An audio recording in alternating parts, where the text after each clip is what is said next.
Good morning, everybody, and this is your Forex Day trade setup for today. So, as usual, starting off with Euro USD, and pretty much nothing's happened. Last week, we sort of, latter half of the week, we just went into this range, and we've kind of stayed there with no real direction. Megaphone formation also still in play.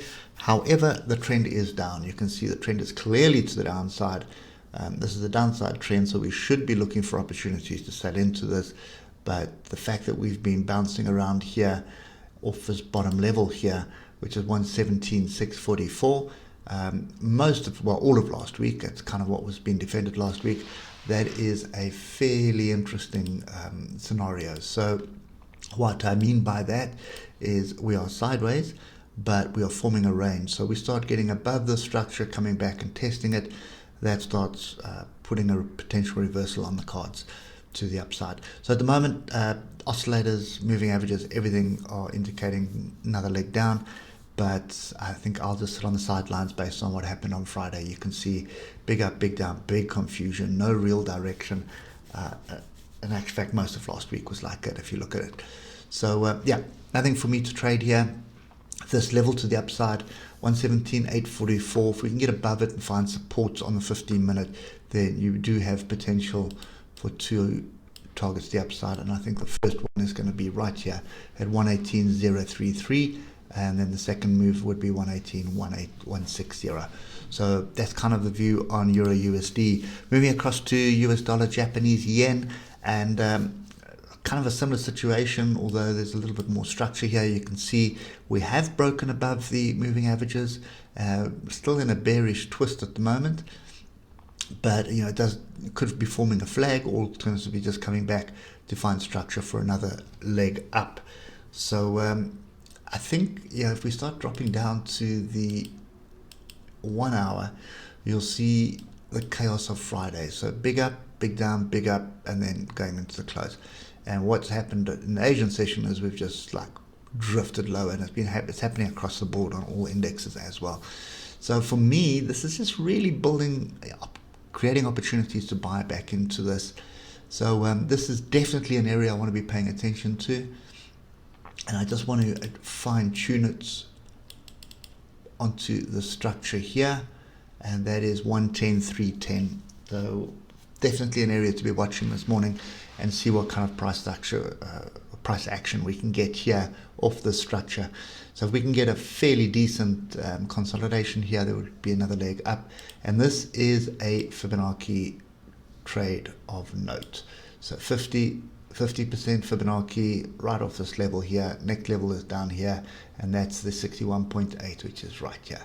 So this is definitely the zone you want to be paying attention to. So you're looking for price action here. You start getting price action on the 15-minute indicating move up. You can have a really tight stop here if you want to, or alternatively put your trade in and move your stop below this consolidation here, which would be, that's the textbook way of doing it. But and I'm just going to take the measured move here like this. And bear with me a sec. So obviously first target will be 110,581. Take some off the table there, move your stop up into locking a little bit more profit in, and then you should be aiming for 110,834. That would be the measured move. Okay, moving across to British pound, Japanese yen. So you can see last week was a solid week, and I think it's quite important to have that structure in place. So look at that. What does that mean to us? Well, to me, that means this is potentially a wedge.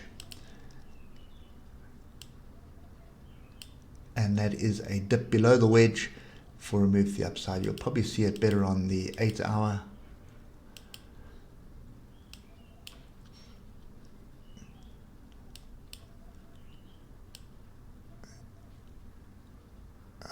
There you go.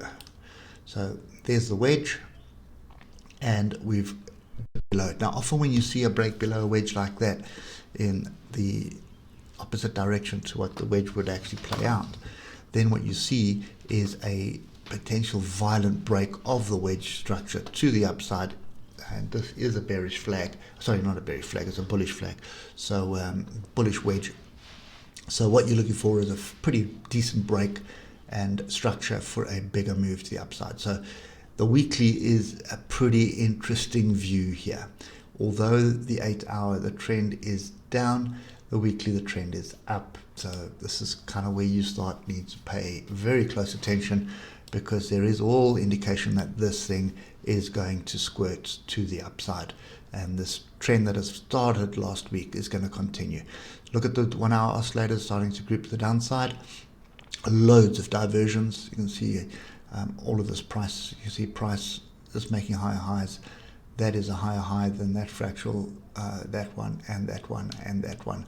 And if you look at the oscillators, all lining up beautifully. So this area here is sideways, so it's going to be a little bit difficult. So 151.635 is definitely an area you need to pay attention to. But I think we could still pop down to 151.300. That would also be some structure as well that is in place. But I think this level right here, 151.635, look to the left. That is the area we need to be watching this morning. And then we're looking for a break above the highs of Friday. We're looking for the top of the wedge here at 153. Should see a bit of a bounce back, find some structure for another opportunity to buy and move the upside. So this to me is starting to look like opportunities to buy into this. Lastly, Euro, British Pound. We have been sideways. We had this massive break to the upside last week, beginning of the week, and then it kind of just fizzled out. Oscillators now grouped to the downside again. We sort of bottom inside structure, and there's so much structure here. I think just do that. So you can see sideways at the moment. Not really something we want to be playing with it right now. So this break here, if we'd have actually managed to find support, there was definitely opportunities there. But I think at the moment this is wait and see. But I do believe something's going to happen. It's either going to continue with this trend to the downside, or we're going to see a reversal. And looking at British Pound, Japanese Yen, I would assume it's going to be a reversal. So, well, continuation to the downside, sorry. So I would expect this thing to continue falling. And if you look at how it's been going, that's kind of what I'm expecting this to continue to the downside and probably break through the structure quite violently. Okay, anyway, that's it for me on Forex. Hope it helps, and we'll catch up with you tomorrow morning. Cheers for now.